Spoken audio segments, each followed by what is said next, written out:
So welcome to this edition of the yin and the yang of winter.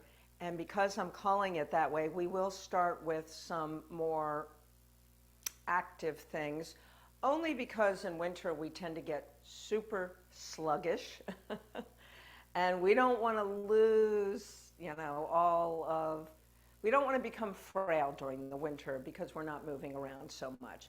So there are safe things we can do to keep ourselves vital, energetic, and prevent fragility, which is one of the biggest factors in aging, is we get fragile.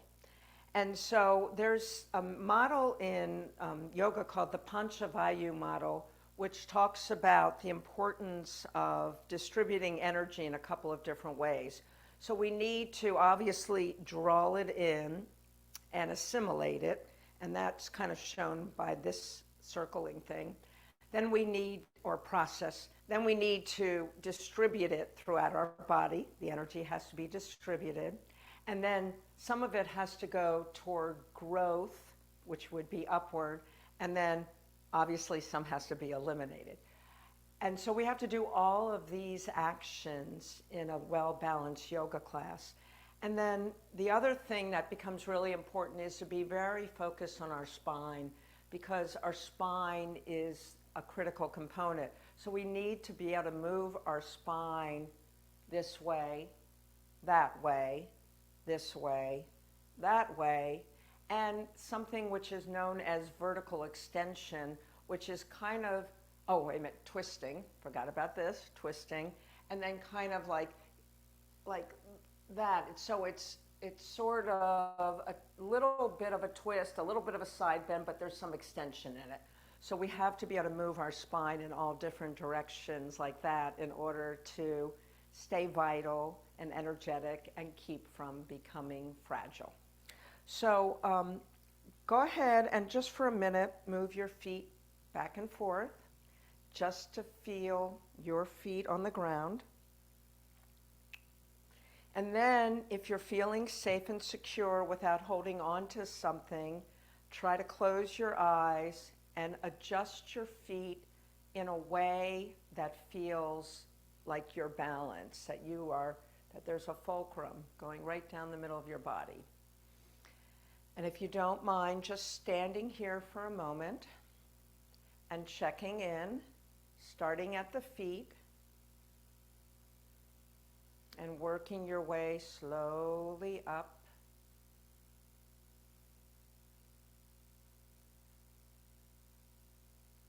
Noticing any sort of interesting things, noticing with curiosity and compassion, maybe things like I'm putting more weight on one side than the other,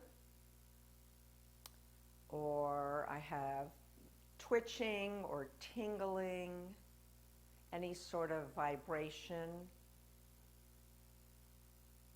You might also notice heat versus cold. And then be very particular in noticing, like, are you holding on really tightly in any areas? Usually that tends to be around our joints where we kind of grip. So notice that, and maybe as you're noticing, soften just a little bit, and see if you can grip less around the joints and use the muscles to do the gripping. So that protects our ligaments and our joints more if we engage muscle more than, bringing our bones back so stiffly, which I tend to be I pull my knees back too far. So be aware of that kind of thing. And then maybe noticing hips. Do they feel balanced, even? Maybe you can even become aware of the entire pelvic area, shaped like a dome or a bowl, and it's, it can be tilted forward and tilted back. There's some bones, there's a bunch of muscles and ligaments that are around it. It holds a lot of organs up. So maybe you can be aware of that. And then see if you can actually be aware of your spine. This is difficult for many of us. It kind of feels like a blob in the back, but what can you notice back there? Are there any parts of your spine that you're actually sensing? Keep your attention moving up, and then notice the rib cage, which helps us, I think, notice that part of the spine more, where it connects. Bringing your attention further up, maybe notice the shoulders. Does it feel like one shoulder is lower than the other? And maybe softly you can shift it a little, adjusting it. And then notice the length of your arms. Do you feel like you have a long arm and a short arm? And then be aware of your head on top of this spine. Does it feel like it's jutted forward or back or leaning to one side? Just notice. Try to notice with the eyes closed. Become aware. And then maybe at some point you'll look in a mirror and just see, oh, am I doing that? You know, you'll make some adjustments. But for now, you're trying to sense internally. All right, lastly, let's notice our breath. The minute we notice our breath, we change it, but just see what it's doing today. Are you able to easily breathe in through the nose, or are you congested? Following the breath down somewhere, and then retracing it back out. Noticing the temperature.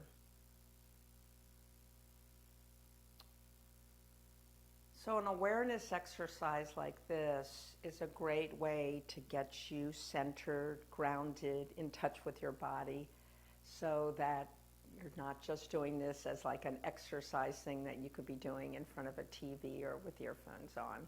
This is really bringing you here. This is a mind-body practice. We got to draw our minds in, and this is a good way to do it. So we're going to do half sun salutations. Draw the arms up on an inhale. Bring them down by your side on an exhale. Draw the arms up on an inhale. Down by your side on an exhale. Let me see if I can zoom out even a little more. Yeah. Now the next time you bring your arms up on an inhale, have one hand be stacked on top of the other, and then draw it down in front of you on an exhale with some effort, and just, you're kind of concaving a little bit. And then up on an inhale, and see if you remember which hand you stacked up, and put the other one on top, and draw it with a little bit of muscular effort, almost as if you're drawing energy in. Good. Up on an inhale, draw that energy in towards your body on an exhale. Up on an inhale, I'm thinking I'm changing the cross, I'm not sure. Down on an exhale. Shake that out. Now, the next thing I'd like for you to do, and this is sort of an integration thing, is I want you to take right foot out, left foot out, right foot in, left foot in, right foot out, left foot out, right foot in, left foot in. This is very good for integration and balance, which is really important for being not fragile, for being strong. And you can go as slow or fast as you like. Just make sure you do the pattern and that you feel balanced each time. Maybe a couple more times.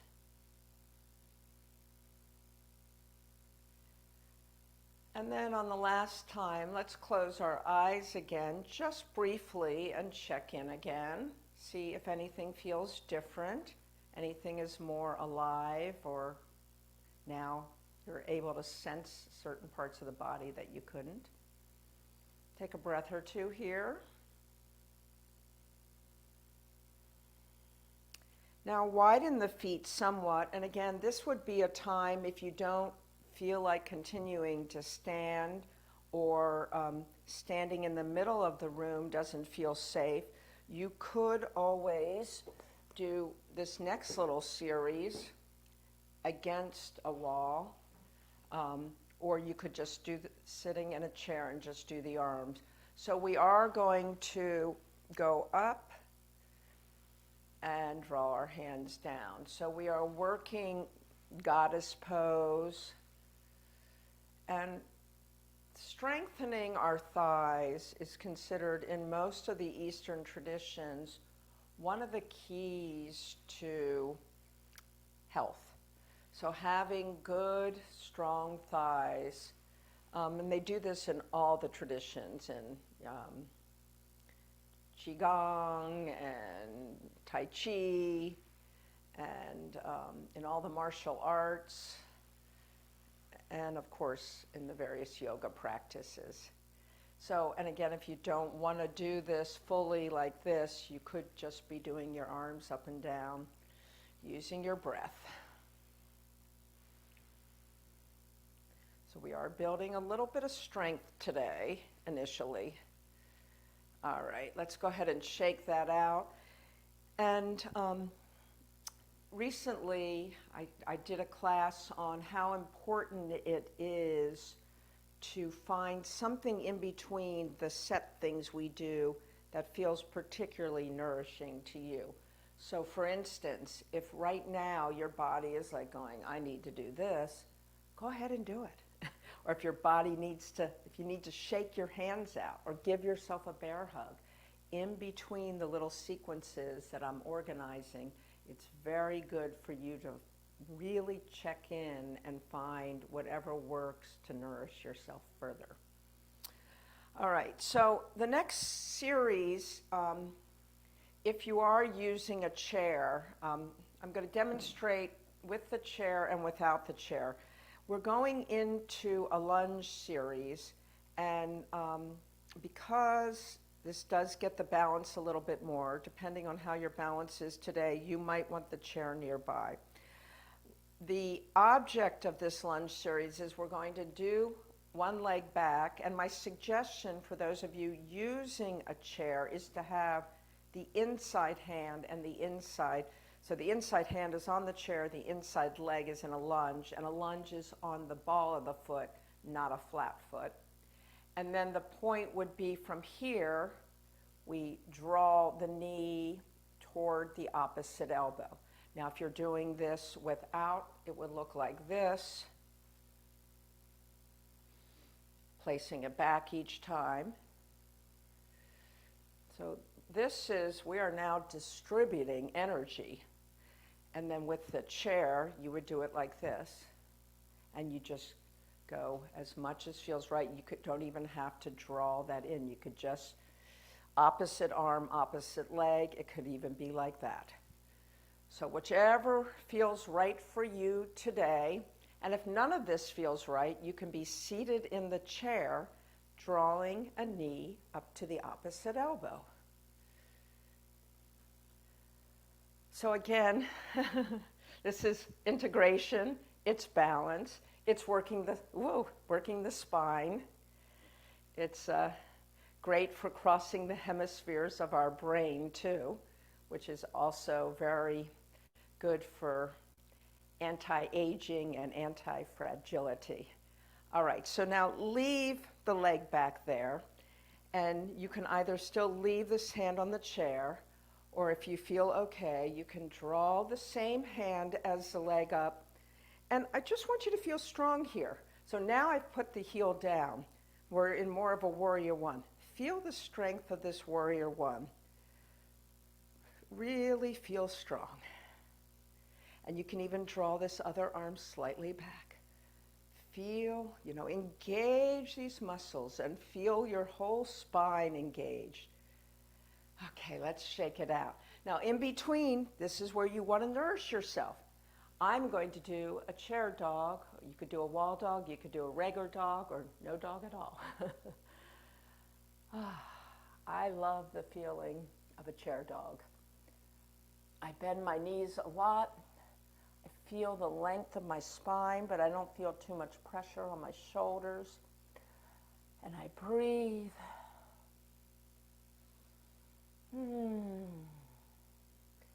And walk your way back up. If you're on the ground, you could go into a plank if you want to keep working that strength. If you're here in a plank, you could go into an upward dog or cobra. Here, you could do a chair cobra. And here's the thing. Okay, back body has to be engaged, not crunched, engaged, lengthened. Front body is being stretched. Chin is up, not back. Chin up. And you're breathing. And now shake it out. Okay? Let's do this whole sequence to the other side. So remember, it's the inside leg that is going. Wait a minute, I got to think what I'm doing. The inside leg is going to be doing that.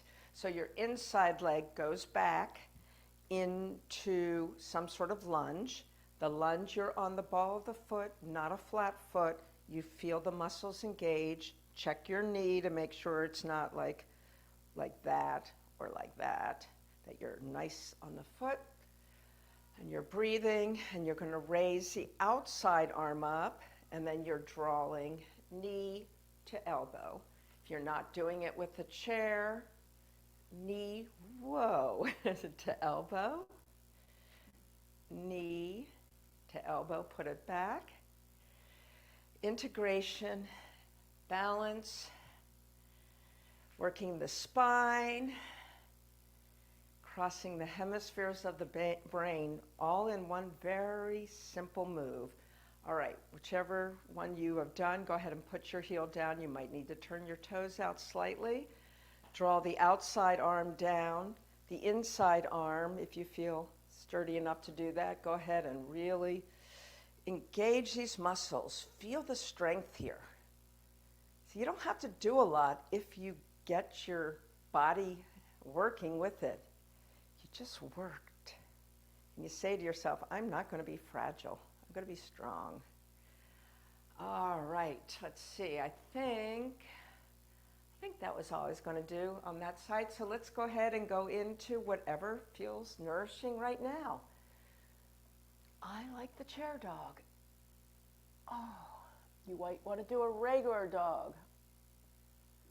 From the dog, you might want to go into a plank or not. Now, wherever you are, everybody join us back standing up if you can. And one more balance thing that I'd like to work on, and you can do this again with a hand on the chair or not, it's up to you. Come up to both balls of the feet. This is the Panchavayu part of growth, right? We're growing. Yeah, I got a lot of shaking going on, but that's okay. Breathing, smiling, not tensing up too much, but feeling strong. One hand can be on a chair or the wall, or you can just visualize doing this seated. Okay, woo. Let's let it go, shake it out, do whatever your body needs to do. In fact, my suggestion is walk around the room a little bit, see how you're feeling. Just pace the room, check out how you're feeling.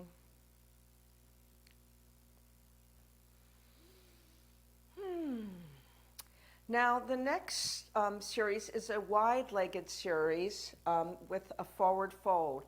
Anybody who is not doing full forward folds, and there's a lot of reasons why you might not be doing it, you're either going to lean on the wall, the back of the chair, or the front of the chair, or your sofa.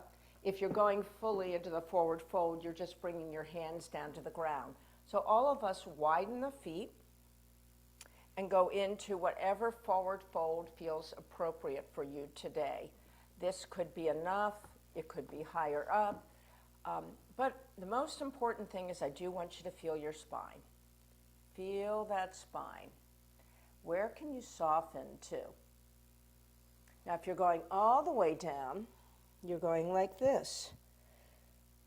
And again, this is contraindicated for anybody with osteoporosis. You don't want to forward fold this deeply. As deep, you want to keep more of a right angle in your spine if you have osteoporosis. Otherwise, you know, there could be other things that are keeping you from going all the way down, like dizziness and, you know, surgeries, et cetera, et cetera. So wherever you are with this pose, if you are fully down on the ground, I want you to reach over to one leg, and then you'll reach to the other leg. If you are not doing it on the ground, and you're doing it from the chair, I want you to do this, widen the legs, and I want you to go like this now.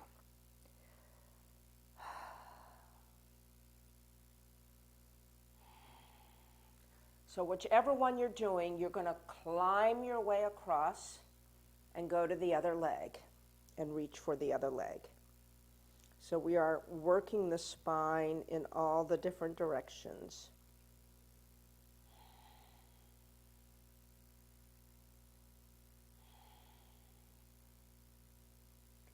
And everybody go back to the middle again. So wherever you are lengthening your spine as much as possible. So let's say, you know, you're like this now. You're coming halfway up. If you're in the chair, you're just really lengthening that spine, feeling the length. And then all coming up.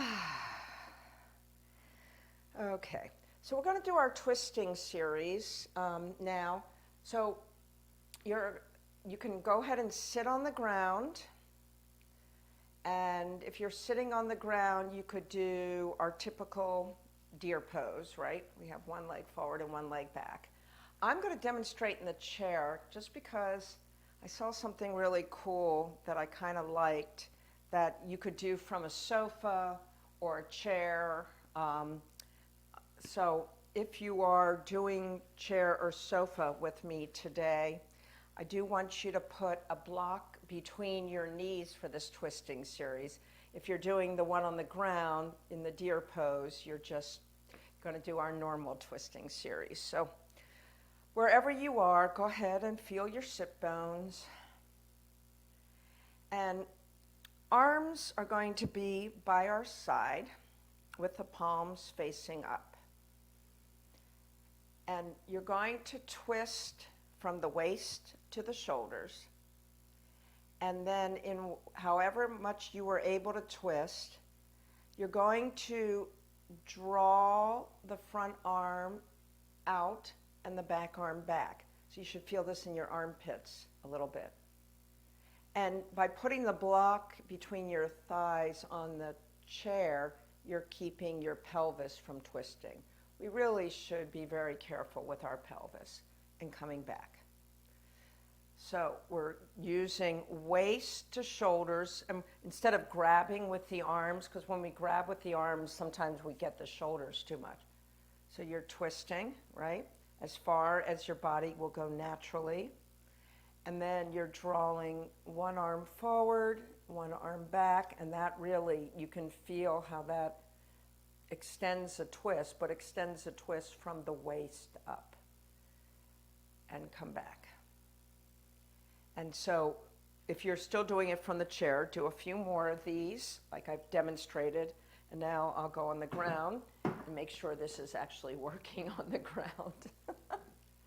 Okay, so on the ground, yeah, I guess sitting in deer pose doesn't help you go back and forth. So in deer pose, you'd have to do it a couple times one way. Yep. Like that. Oh, I definitely feel it more though. And then you would switch. It's the front arm that stretches out. The back arm, it's bent. Both palms are facing the ceiling, and you're kind of pulling from the armpit. This is really interesting. I feel this around that hip. Wow. Yeah. Very interesting. Very different kind of twist. Whichever one you're doing, let's go ahead and release either from the chair or seated on the ground. And if you're in the chair, you'll just sway your legs on the ground, bring your arms behind your back, and sway side to side. And all of us, for a second, in whatever position we're in, let's close our eyes and check in. We've done a lot, well, actually, we've done upper body, lower body. We've done a lot of movements of our spine. There's one movement we have not done of the spine, and that is side lateral movement. So,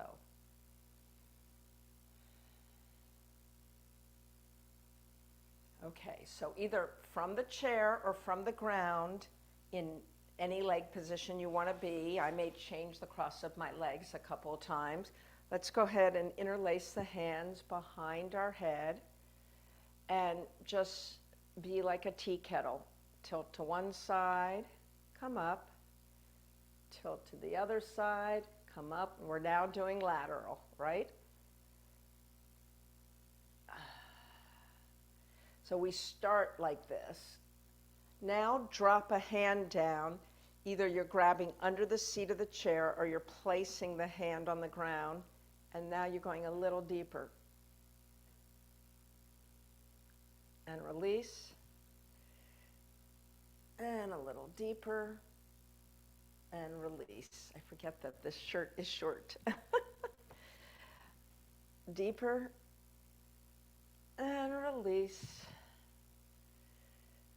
And deeper. And release. Now, if you want to go to the next level, that means your neck is feeling good today. Your hand is staying either under the chair or on the ground, and the other arm is going over. But again, if this is creating too much neck strain, stick with the hand supporting the neck. And release.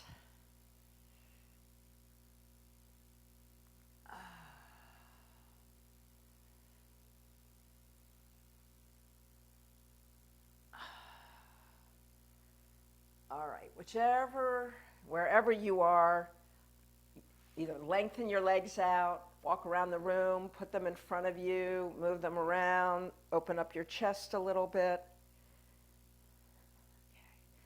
So if you're working from a chair, you're going to do seated cat-cows. If you are working on the floor now, you can do hands and knees cat-cows. So whichever one you are working on today. If you are working on hands and knees, don't forget to cushion your knees. And again, in the Gentle Somatic Yoga tradition, we don't really call this a cat-cow. We call it arch and flatten, or red light, green light. It's just a little different terminology, and it's a different way to think about it. In a cat-cow, you're thinking about stretching. And here I want you to think about engaging and releasing. So if you are filling your belly with air, you're engaging the back. And you can drop the chin. Go ahead and release to neutral. If you're releasing the air out of your belly and drawing it in, you're engaging the front, and then you could lift the chin. This is also known as the red light reflex. And then come back to neutral. So when your belly is dropped down and your shoulders are back and you're curve is going toward the ground and your head's to the ground. This is known as the green light reflex. Come to neutral and then the other way. Now I'm just going to, you guys keep doing this, and I'm going to stand to demonstrate this just so you see why it's called the red light and green light reflex. So, and they both are things that we do with our backs that over time can create problems. The green light reflexes tend to be the people who go, go, go. So it's kind of like this, butt out, shoulders back, you're going, you're on the move. The red light reflex is like this. Everything starts caving in toward the ground. Both get exaggerated as we age. We want to, as much as possible, come back to neutral. So when you're doing these, either on hands and knees or seated, really focus on what is your tendency. Are you more of a red light reflex or a green light reflex? And depending on which one you are, you really have to be gentle with yourself, but try to rebalance so that you get back to neutral. All right, let's see. If you are able to do a few things on your back, go ahead and get on the sofa or your bed if you're not going on the floor. Otherwise, we will come on to the ground to do a few things. Now, these things can be also visualized, from a chair, and you can start getting really creative, with how to do it. But, working on a sofa or a bed is a nice way to still get this movement in without over-exaggerating. The only thing that I would say you'd have to do if you're on a sofa is make sure you have enough room, right? So you might have to move your cushions out of the way so you have a larger, flatter surface. Okay, so start with your knees bent, and if you can, draw the feet closer together. Now, if you're going to be doing this on a sofa, at some point you may have to turn your body around because obviously you can't, have both legs going out. You'll only have one side. So we're going to work one side at a time. Whatever side is facing out, if you're on the sofa, go ahead and work. If you're following me on the ground, you could do the left side. So drop the left knee open, keeping the right knee straight to the sky, and then draw the left knee up. Do that 2 more times. Drop the left knee open, do it slowly, feeling the engagement of muscles, and bring it back up. Now on this time, when you drop the left knee open, go ahead and look to the left, and then bring it up. Now turn both palms facing down, and you're going to drop the left knee open, look to the left, and turn that left palm to face up, creating a little bit of an arch under the left side.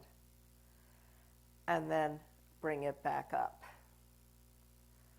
One more time with that. Drop that left knee open, look to the left, turn that palm to face the sky, tuck that shoulder in. You should have a little bit of arch, and bring it back. Now, if you can, straighten both legs out for a second and just see what feels different from the side that you just worked versus the side we have not worked.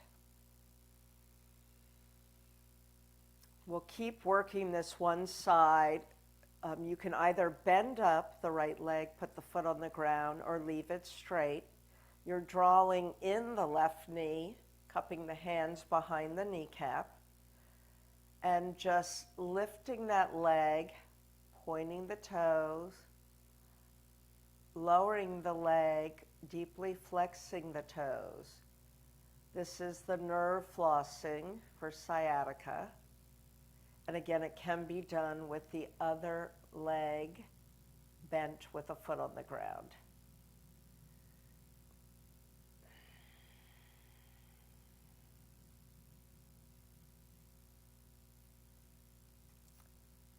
Now, from this position, everybody draw this other leg up and cross the left leg over the right leg. Just feel that right now.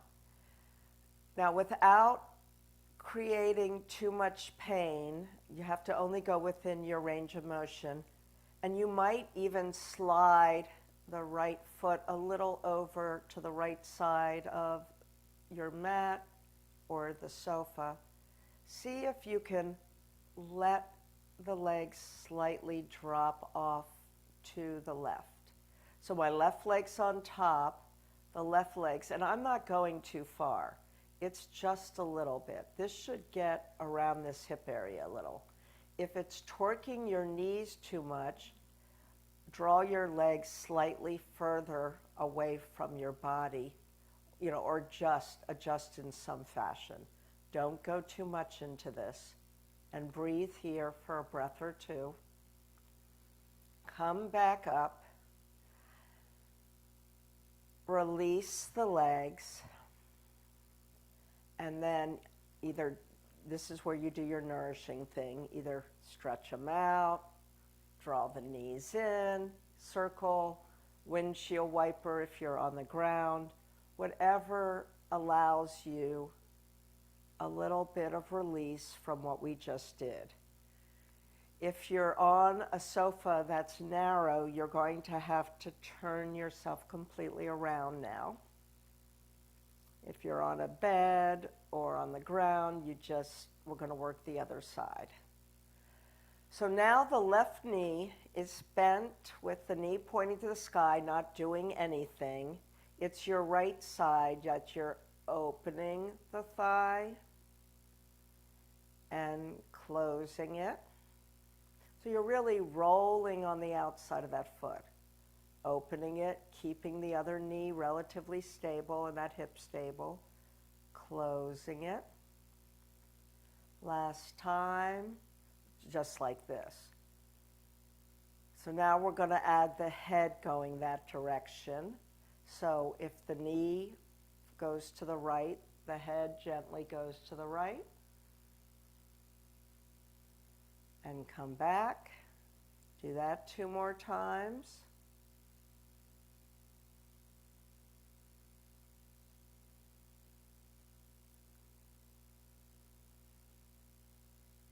And now we're going to add the arms in. So the palms start facing down.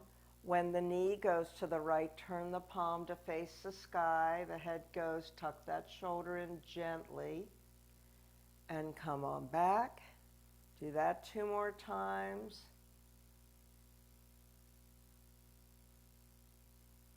And back. And 3rd time. And back. And now you're going to draw this knee in. You're either stretching the other leg out or keeping it bent. We're doing the nerve flossing on this side. When you lift the leg, point the toes. When you lower the leg, flex. Lift and point. Lower and flex. Lift and point. Lower and flex. Now, if that leg was straightened out, you have to bend it. Everybody bend that knee and draw the other leg on top. So if the right leg's on top, you let your leg slightly, and you might have to shift your hips a little bit to the left. Let your legs slightly drop to the right, not too deep. You might release it and do it a few times.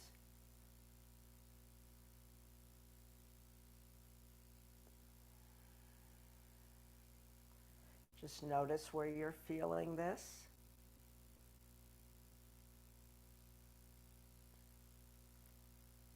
And from this position, release the legs and do something nourishing. Some of you might just stretch out and check in. Some of you might draw knees into the chest and circle, or legs up in the air. Some people like a happy baby. This is where you do something that feels right in your body and you nourish yourself.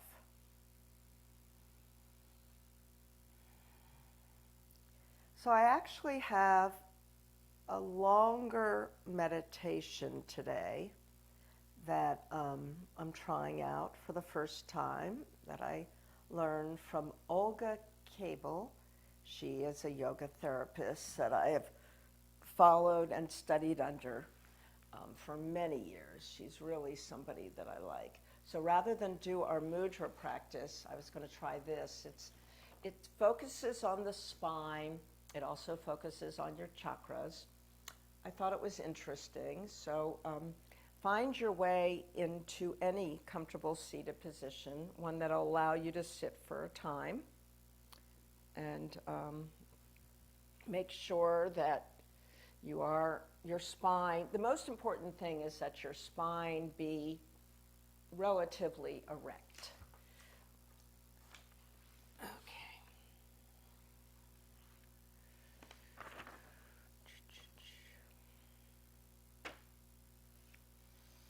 So it's called a chakra awareness meditation, but it's also a really interesting spinal awareness meditation, so it works with that as well.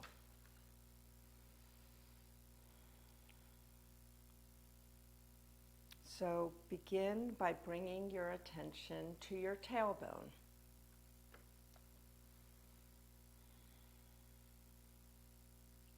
See if you can sense the tailbone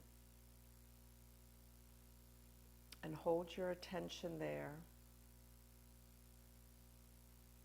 Inhale and exhale.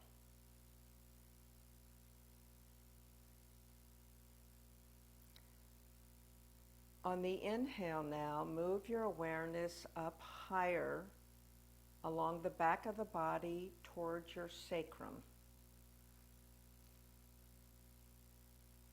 On the exhale, hold your awareness there.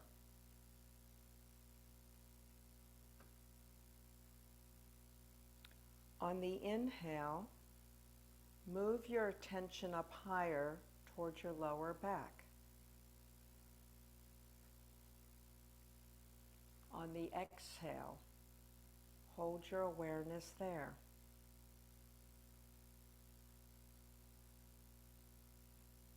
On the inhale, move your attention up toward the area between your shoulder blades.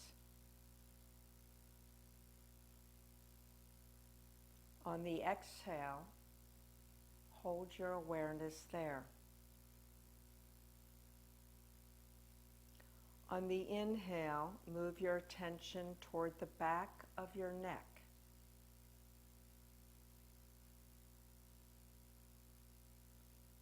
On the exhale, hold your awareness there.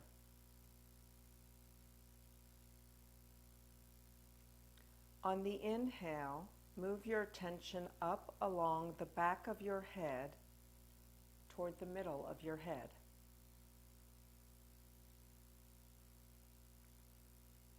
On the exhale, hold your awareness there.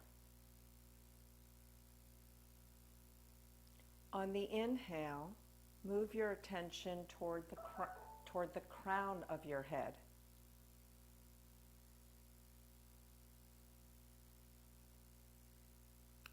On the exhale, hold your awareness there.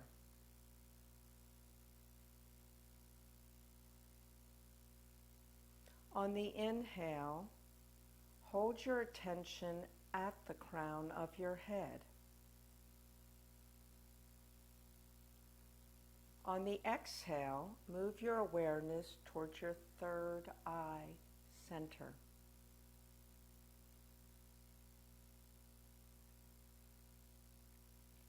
On the inhale, hold your attention at the third eye center.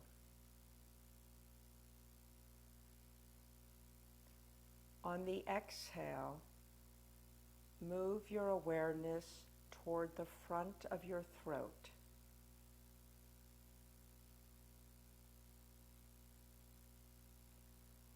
On the inhale, hold your attention at the front of the throat.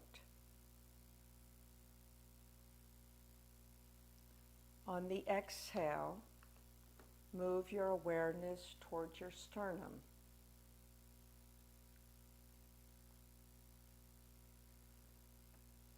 On the inhale, hold your attention at your sternum.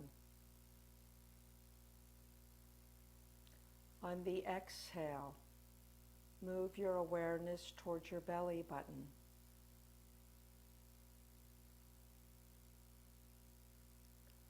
On the inhale, hold your attention at the belly button. On the exhale, move your awareness down towards your pubic bone.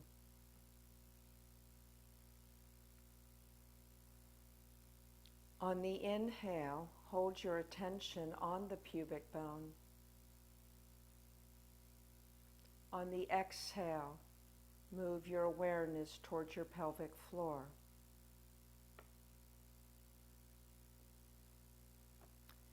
Keep your attention in the pelvic floor area between the pubic bone and sacrum. Take 2 to 3 breaths with this awareness. And notice if there's any restriction in your pelvic area.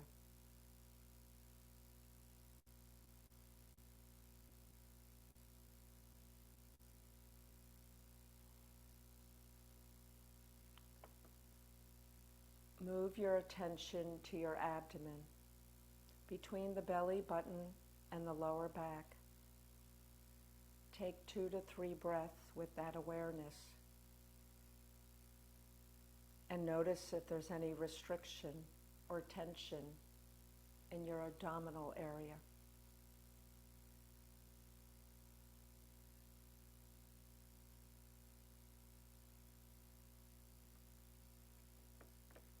Move your attention to your rib cage, the space between your sternum and your upper back.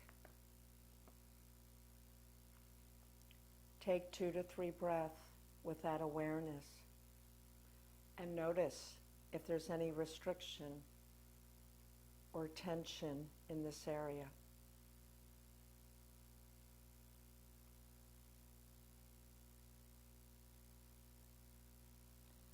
Move your attention to your neck. Take 2 to 3 breaths with that awareness. And notice if there's any restriction or tension in your neck.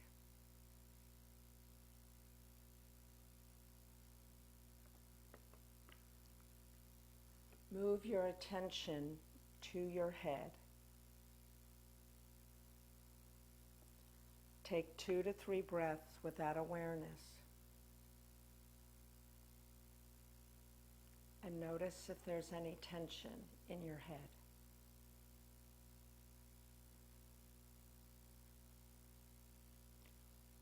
Move your attention to the crown of the head. Take 2 to 3 breaths with this awareness. And notice sensations there.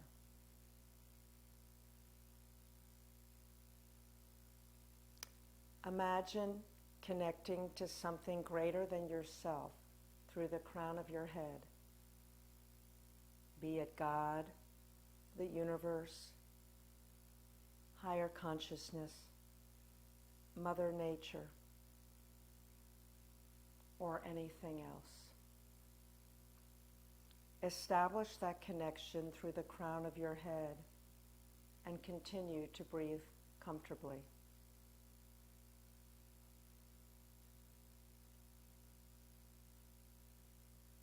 Imagine the energy of that higher power entering you through the crown of your head and filling you from the top to the bottom. Take several breaths like this, sensing your energy, your inner vibration, your connection.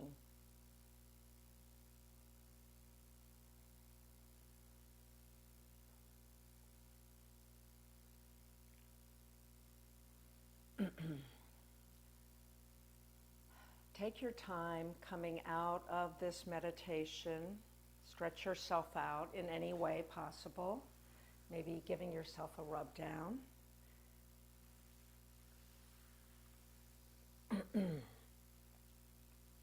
Just noticing how you're feeling.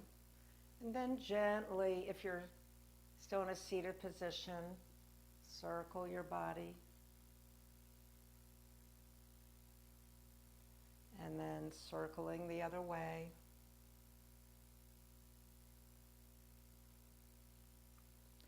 Start to move freely with your arms.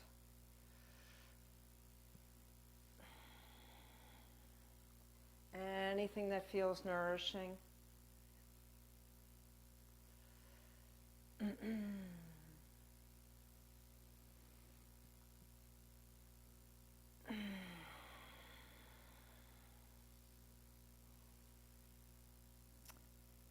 Moving the legs around a little bit more. And we'll do one held yin pose before we enter in our Shavasana. If you are able to, if you have a large cushion,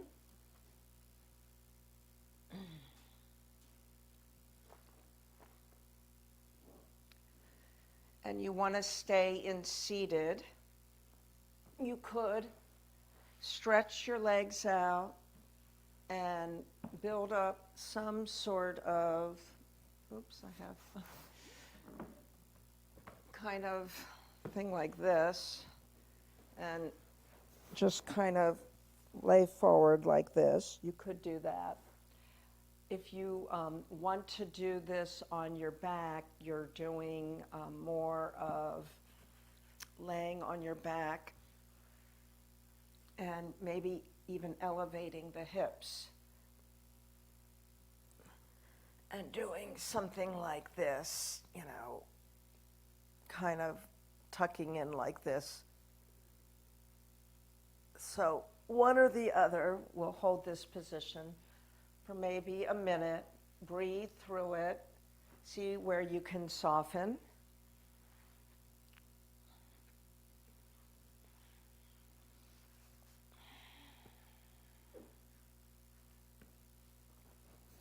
So this is really to allow you to kind of integrate what we've done in kind of a private way, drawing inward, drawing the senses inward, softening any areas of tension along your back body.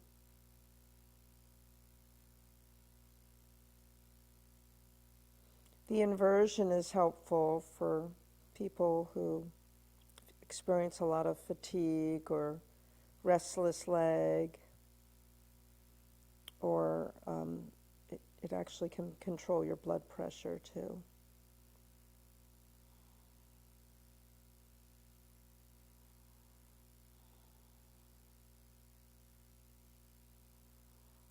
Keep your breath slow and steady.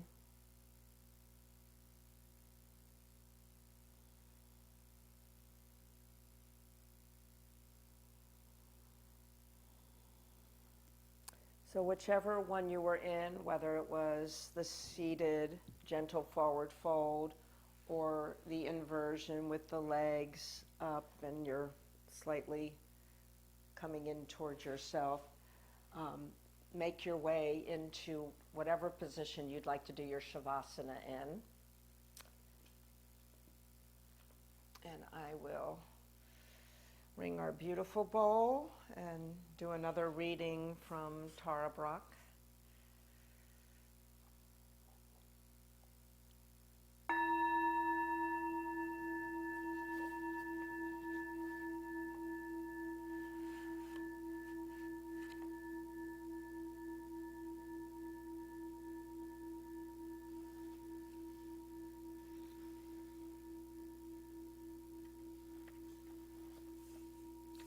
So this reading is called The Bridge Between Longing and Belonging. Growing up Unitarian meant learning to take in all views with a reasonably open mind. We'd playfully say that Moses had received the 10 suggestions.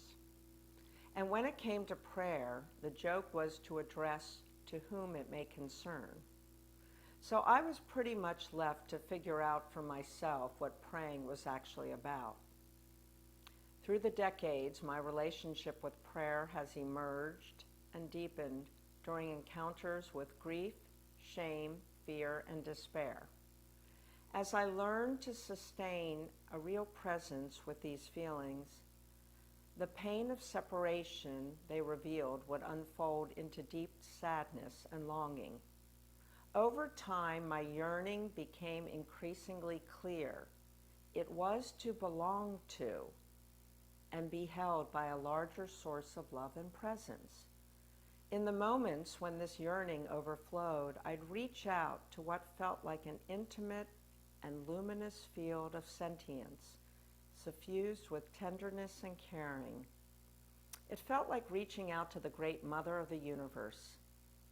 I'd find myself first bathed in light and love, and increasingly over time dissolved into that beloved presence.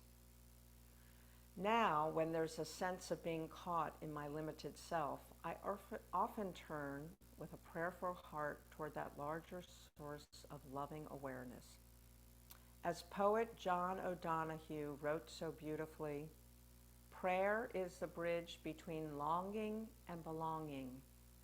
Prayers of longing soften the solidity of self.